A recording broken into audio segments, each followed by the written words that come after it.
আল্লাহর কসমকে বলতেছি ভাই, এগুলা শুনুন। আপনি একটু আমাকে কথা বলতে দেন ভাই। আপনি এরকম করলে কিন্তু আমি কথা বলতে পারবো না ভাই। না অবশ্যই বলতে হবে। আপনি শুনেন, আগে আমার কথাটা শুনেন ভাই। ঘটনাটা হলো, একটা সাপ ধরতে গেলাম, আমার সাহস করতে হবে, বুকে সাহস থাকতে হবে। না সাপে আমাকে কামড় দেবে, ধরতে পারবো না, মনে এই হয়েছে সে হয়েছে, এগুলো যদি ভাবনিয়ে আসেন তাহলে আপনি সাপ ধরতে পারবেন না। আর দর্শক ইতিমধ্যে দেখতে পাচ্ছেন চট্টগ্রাম উত্তর ফটিকছড়ি বুসপুর থানা অন্তর্গত অলরাউন্ডার দিদার ভাইকে। অলরাউন্ডার দিদার ভাই মানে কি, আজকে তার থেকে জানবো। জি ভাই, আসসালামু আলাইকুম, কেমন আছেন? ওয়ালাইকুম সালাম হাসান ভাই, আসসালামু আলাইকুম রহমতুল্লাহ। আছি ভালো আছি ভাই, আপনি কেমন আছেন ভাই? ওয়ালাইকুম আসসালাম, মাশাআল্লাহ ভালো আছি। এখানে আমি দেখতে পাচ্ছি আপনি কতগুলো সাপ ধরতেছেন।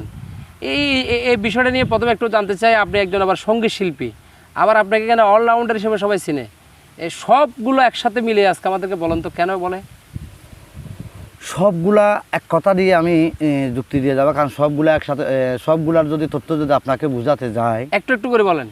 একটু একটু করে সংক্ষেপে করে বলতে হবে। অতটুকু যদি বলতে হয় এখন থেকে কিন্তু সন্ধ্যা হয়ে যেতে পারে, কথাগুলো অতটুকু লম্বা করতে পারবো না। যেহেতু আমার জীবনে আমি কর্মজীবন শিখেছি, চুরি ডাকাতে শিখি নাই, সেই জন্য আমাকে সবাই অলরাউন্ডার ডাকে। যেমন আমি ইতিমধ্যে সাপ ধরা হতে নিয়ে, গান বাজনা হতে নিয়ে, গ্যাসের চুলার মিস্ত্রি হতে নিয়ে, ফ্যানের মোটর ঠিক করা হতে নিয়ে, ফ্যান ঘরের সিলিং ফ্যানের ফ্যান ঠিক করা হতে নিয়ে, সব মানে ইত্যাদি ইত্যাদি, মানে টেকনিক্যালি যত আছে ইনশাল্লাহ, টিভি ফ্রিজ মানে ইলেকট্রনিক যত আছে সবগুলার কাজ করি। পার্শ্বক্রিয়া মানুষের উপকার করি। কি, মানুষের যদি ঘরে সাপ ঢুকে, যেমন কালকেও একটা সাপ ধরছি, কালকেও না পরশু আমরা স্ক্রিনে দেখতে পাচ্ছি আপনি সাপ ধরতেছেন, এটা দেখতেছি। হ্যাঁ বলেন।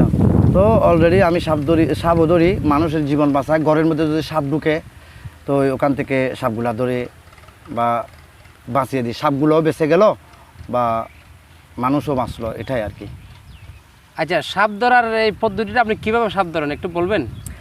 আসলে সাপ ধরা এটা কোনো ব্যাপার না। সাপ ধরা হলো বুকে সাহস আর কৌশল। ভাই আপনি কি উল্টাপাল্টা কথা বলেন, যেটা সত্য কথা এটাই বলতেছি ভাই। আরে ভাই কি বলেন আপনি? আমি যেটা বলতেছি এটা সত্য কথা। যদি কিছু না কিছু তো আপনি করেন, এটা কোনো কিছু নেই সাপ ধরার মধ্যে। কি বলে ওই শর্মিদালতা সাদাটা ব্যবহার করতে, কি কি ব্যবহার করতে? এগুলো সব পাও ভাই, সব পাও। শর্মিদা না, সাদা শর্মিদার একটা গুণ আছে, এটা কোনো সাপের না। সাদা শর্মিদা এটা কোনো সাপের না, এটা হলো অন্য সাবজেক্ট। হ্যাঁ, এটা কোনো সাপের সাথে কোনো কানেকশন নাই। এটা হলো কতগুলো বংতাবাজি করে মানুষকে মানে বিভ্রান্ত করা ভাই, এগুলা কিন্তু আমি না এটা আমি তো বিশ্বাস করতে পারতেছি না। আপনি যদি সাপগুলো ধরতেছেন, আপনার কাছে কিছু না থাকলে আপনি কিভাবে? না ভাই, যেটা মানে আল্লাহর কসম, সত্য কথা বলেন ভাই। আল্লাহর কসমকে বলতেছি ভাই, এগুলা শুনুন। আপনি একটু আমাকে কথা বলতে দেন ভাই। আপনি এরকম করলে কিন্তু আমি কথা বলতে পারবো না ভাই। না অবশ্যই বলতে হবে। আপনি শুনেন, আগে আমার কথাটা শুনেন ভাই। ঘটনাটা হলো, একটা সাপ ধরতে গেলাম, আমার সাহস করতে হবে, বুকে সাহস থাকতে হবে। না সাপে আমাকে কামড় দেবে, ধরতে পারবো না, মনে এই হয়েছে সে হয়েছে, এগুলো যদি ভাবনিয়ে আসেন তাহলে আপনি সাপ ধরতে পারবেন না। দ্বিতীয়ত কথা, সাহসটা থাকতে হবে। কৌশল বলতে কেমন, যেমন দাঁড়াই সাপের মাঝে কোনো বিষ নেই, ওই সাপ আপনিও ধরতে পারবেন।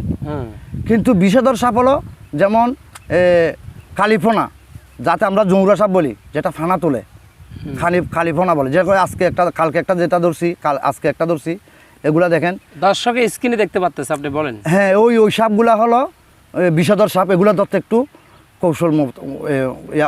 কৌশল অবলম্বন করতে হয়। যেহেতু যেমন কেন, আমাকে একটা ওখান থেকে আপনার ওখান থেকে কামটা একটু দেন আমাকে, একটু করে আমি টেকনিক্যাল দিয়ে দেখাই দিই ভাই। আপনার ফাঁসে কামটা দেন আমাকে। মনে করেন এটা একটা স্টিক, স্টিকের মাথায় একটা বাঁকা অ্যাঙ্গেল থাকে। মনে করেন যদি বিষধর সাপ হয়, ওই সাপটা সর্বপ্রথম যদি কালিফোনা বা জৌরা সাপ, এই ধরনের ফুল জৌরা, বদ জৌরা, এগুলা যদি হয়, ওটা আগে সাপের লেজে আস্তে করে ধরবা। কারণ ওই সাপগুলা অনেক শান্ত, যেগুলা বিষধর সাপ এগুলো শান্ত, কিন্তু কামড় দেয় না সহজে। আচ্ছা, আর কি জানেন সাপের সাথে আপনার কি? শুনেন, আমি এটা শেষ করতে দেন ভাই। আপনি এইভাবে বললে ভাই আমি বিভ্রান্ত হয়ে যাবো। বলেন। তো যদি ওই সাপকে যদি আপনি একটা খোঁচা মারেন ভাই, আমি এখানে বসে রয়েছি ভাই, আপনি যদি আমাকে একটা ঢিল মারেন, আমি কি আপনাকে সালাম করবো? না। তো দ্রুপ ওই সাপগুলো হলো, যদি আপনি একটু সোজা করে বসে থাকেন, আপনার গায়ের উপর দিয়েও যদি চলে যায়, আপনি যদি নড়াচড়া না করেন, আপনাকে চবল দেবে না। এবার আসেন, ওটাকে ধরবেন কিভাবে? আপনি ওটার প্রথমে লেসে ধরবেন, আর যদি লেসেও যদি ধরতে না পারেন, ওর যে মাথা আছে, মাথা আস্তে করে, যাতে সাপটা আঘাত না পায় মতো, সাপটাকে স্টিকটা দিয়া সুন্দর করে ধরবেন, দইরা লেসটা ধরে ফেলবেন, নাইলে ফ্যাস মারব। ল্যাসটা দইরা আরেক হাতে আস্তে করে সাপের মাথাটা ধরে নেবেন, ধরে নিয়ে যদি আপনি প্রকৃত যদি বা কোনো ঘাড়লি হয়ে থাকেন বা কোনো বা সাপের খেলা দেখেন তাহলে দাঁতগুলা ফেলে দিতে হবে। আর দাঁতগুলা যদি আর না ফেলেন তাহলে আপনি ওই সাপের সুবলে মারা যেতে পারেন। হ্যাঁ, কথাটা বুঝছেন? এইটুকু হলো কথা। আর দ্বিতীয়ত কথা হলো সাপগুলো যারা গারলিরা ধরে এরা খেলা দেখায় বা এদিক ওদিক খেলা করায়, সেই জন্য দাঁতগুলা ফেলে দেয়। আর যারা চিড়িয়াখানার মধ্যে রাখে প্রকৃতভাবে সাপ, ওগুলার দাঁত ফেলায় না, ওগুলা কিন্তু তাও সাবধানতা অবলম্বন করতে হয়। আচ্ছা, আমি শুনেছি নাকি আপনি আরও অনেক কিছু কাজ করেন, মানে অলরাউন্ডার হিসেবে পরিচিত, যে আপনি বিভিন্ন রুগী, বিভিন্ন প্রকার রুগীদেরকে আপনাকে রুগীদেরকে দেখি বলতে ভাই ওগুলা হলো মনে করেন গলায় খাঁটা আটকেলে, হ্যাঁ চোখে ময়লা পড়লে, হ্যাঁ গোজা গাজা যদি ফুটে পায়ের মধ্যে, হ্যাঁ ওগুলো আল্লাহর রহমতের সাথে সাথে বের হয়ে যায়। আমার এখানে অনেক রুগী আসে, হ্যাঁ হ্যাঁ, যেটা সত্য কথা। মানে দিদার ভান্ডারে, ওইদিকে দিদার ভান্ডার হিসেবে সবাই চিনে আপনাকে? না না, দিদার ভান্ডার এটা আমার কোনো কথা নয়। হ্যাঁ। দিদার ভান্ডারিটা কথা হলো এগুলো লোকে পাঠাইছে ভাই, আমি চুলগুলা লম্বা কেন রাখলাম, হ্যাঁ। আমি নবীর সুন্নত পালন করি অতটুকু। আচ্ছা, আমাকে আমি না, আমার মতো অনেক ভাইয়েরা এরকম চুল লম্বা রাখছে, বলছে ভান্ডারি, হ্যাঁ নাম ভান্ডারি। এটা কি ঠিক? এটা ডায়লগ, এটা মানুষের ডায়লগ। এটা তো ঠিক না ভান্ডারি বলা। কিন্তু আমি কিন্তু দরবারের ভক্ত, হ্যাঁ, কিন্তু আমি ভান্ডারি আমি ভান্ডারির সমতুল্য হতে পারবো? না, এগুলা যেগুলা ভান্ডারির নাম নিয়ে ভণ্ডামি করে এগুলো, হ্যাঁ। এটা আমার কাছে চলে না রে ভাই, এগুলার আমি পাত্তাও দিই না, যেটা সত্য কথা। ধন্যবাদ আমি ধন্যবাদ। কর্মজীবী মানুষ, কর্ম করেই চলি, কিন্তু আমার গৌসল আজম ভান্ডারিকে বুকে নিয়ে। আচ্ছা, আরেকটি কথা শুনেছি আপনার মাথা নাকি বেশি গরম? না আসলে আমি গরম হলে ভাই, আমি তো যদি গরম হতাম তবে অন্যায়ের মাঝে গরম হয়, হ্যাঁ ন্যায়ের মাঝে না ভাই। হ্যাঁ। অন্যায় কেউ দেখলে ওখানে ভাই গরম হবো আমি, অবশ্যই এখানে না, গরম হবো অনেকে না। বলে আপনি ছাদ ছাদ গরম হয়ে যান। না না, ছাদ ছাদ গরম হয়ে যায় বলতে গরমের জায়গা গরম হবো না, হ্যাঁ আপনি গরম হবেন না। হ্যাঁ, আপনাকে যদি, আপনি এখানে বসে আছেন, আপনাকে যদি বিড়ির আগুন দিয়ে যদি আপনার শরীরে কেউ যদি টাচ করে, আপনি কি ওকে কি নরম করে বলবেন না গরম করে বলবেন? গরম করে বলবো। তো তো দূরপর তো ওই রকমই মনে করেন, সংক্ষেপে বুঝে নেন। আবার দেখি যে মাঝে মধ্যে আপনি সোশ্যাল মিডিয়া, অনলাইনে বিভিন্ন ডিস্ট্রিক্টে বা প্রবাসে অনেক লোকের আপনি গান টান শুনান, বিভিন্নভাবে গান টান করেন। আসলে সত্য কথা, এটা হলো আমার একটা মনের খোরাক, আমি সবাইকে ভালোবাসি আর আমাকে বিনোদন দেন। ভালোবাসি। বিনোদন দিই। অনেক মা বোনেরা আছে, ওদেরকে যাদেরকে মা মা ডাকি তাদের মায়ের সমতুল্য মূল্যায়ন করি, আর যাদের বোনের মতো আমাকে ভাইয়ের মতো শ্রদ্ধা করে তাদেরকে ভাইয়ের মতো শ্রদ্ধা করি, বা আমিও বোনের মতো শ্রদ্ধা করি।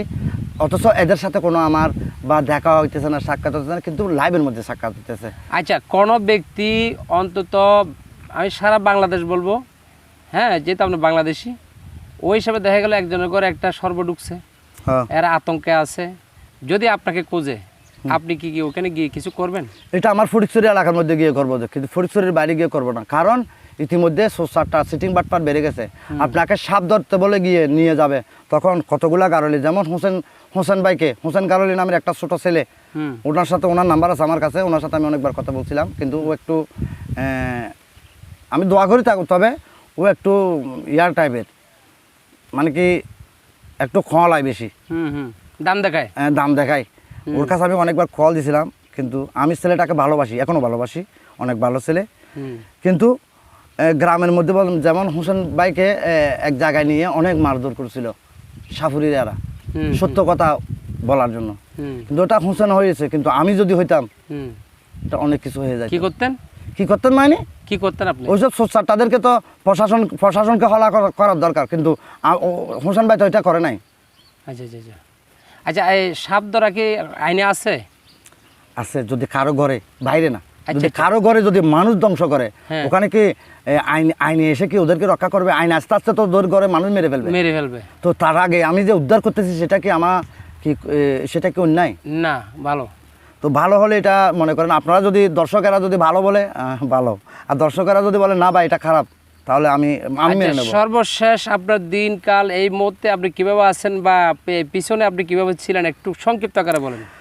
আমি ছোট্টবেলা থেকে, হুম, আসলে লেখাপড়ায় মগ্ন ছিলাম। প্রথমে স্কুলে ছিলাম, তারপরে মাদ্রাসায় গেছিলাম, মাদ্রাসার ছাত্র। মাদ্রাসায় ক্লাস 8 পর্যন্ত লেখাপড়া করছি। স্কুলের মধ্যে ক্লাস 10 পর্যন্ত মেট্রিক পরীক্ষা দিই নাই, হুম, অতটুকু পড়ি নাই। এরপরে আমি বিভিন্ন একটু দুষ্টু ছিলাম, ছোট ছোট বাচ্চারা যেভাবে দুষ্টমি করে। এখনো দুষ্টামি করেন? না, এখন হ্যাঁ? দুষ্টামি করে না, এখন আমি অন্য পর্যায়ে আছি। আচ্ছা, এখন দুষ্টামির একটা সময় নাই। নাই। মানুষের কাল 3টা কাল থাকে, জি, শিশুকাল, যৌবনকাল, বৃদ্ধকাল। আমার বর্তমানে শিশুকালও না, যৌবনকালও না, এখন লাগতেছে আপনাকে বৃদ্ধকাল। 12 বছরের ছেলের মতো। এটা আল্লাহর দান। হ্যাঁ, এটা আপনার ক্ষমতা না, এটা হলো আল্লাহর দান। আচ্ছা আচ্ছা, এটা হলো আল্লাহ পাক সুবহানাহু ওয়া তাআলা যদি আমাকে এরকম রাখে, কি বলবো, এটা তো আল্লাহর দানের কথা, তো এটা কোনো শুকরিয়া আচ্ছা দেখা ঠিক যায় আছে। না। আসলে আমাদের ভিডিওটা অনেক লম্বা হয়ে যাচ্ছে, অনেক কথা দেখতে চাইবে না, বিরক্ত বোধ করবে। আপনি যে সাপ ধরতেছেন এগুলো কিন্তু সবাই দেখতেছে, আপনার পাশে দেখাচ্ছি আমরা।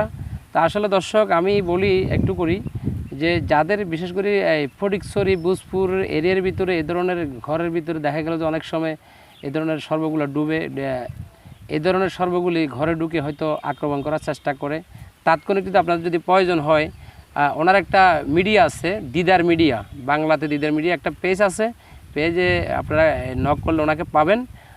অবশ্যই উনি আপনাদেরকে গিয়ে সারা দেওয়ার চেষ্টা করবে। এই ফাঁকে আপনি একটু নাম্বারটা বলে দেন, হয়তো অনেকে আপনাকে ফোন করতে পারে, একটু বলেন মুখে বলেন। আমার নাম্বারটা হলো 01811282574। আবার বলছি 01811282574। আচ্ছা, তো এখন আমি শেষ করব। আমি শেষ করার আগে আপনার ফুল অ্যাড্রেস, বাড়িটা কোন জায়গায় একটু ঠিকানা। আমার ফুল অ্যাড্রেস বাড়ি হলো পূর্ব ফটিকছড়ি, এবং ইউনিয়ন হারবলছড়ি। বাড়ি হলো বাসামিয়া হাজির বাড়ি, প্রকাশ সাতগড়পাড়া, অর্থাৎ যুগিনীঘাটের পশ্চিম পাশে, খালের ফাড়ে। হ্যাঁ দর্শক, ইতিমধ্যে আপনারা শুনতে পেরেছেন ওনার বাড়ি ঘরের ঠিক ঠিকানা সম্পূর্ণ দিয়ে দিছে। আর দেখতে পাচ্ছেন উনি যে সাপগুলি ধরে, কীভাবে ধরে না ধরে, সবগুলো দেখাচ্ছে আপনাদের। আশা করি যদি আপনাদের ভিডিওটা যদি ভালো লাগে অবশ্যই লাইক কমেন্ট শেয়ার করে সাথে থাকবেন। তবে এটা করার উদ্দেশ্য মানে একটা, আমাদের ফটিকছড়িতে এই ধরনের যদি কেউ কোনো জায়গায় বিপদে পড়ে অবশ্যই ওনাকে ফোন দিয়ে নেওয়ার চেষ্টা করুন, উনিও চেষ্টা করুন আপনাদেরকে উদ্ধার করার জন্য। এই জন্য আমার ভিডিওটা করা। তো সবাই ভালো থাকবেন, সুস্থ থাকবেন, এই বলে শেষ করলাম। আসসালামু আলাইকুম। আসসালামু আলাইকুম রহমতুল্লাহ বারকাতুহু।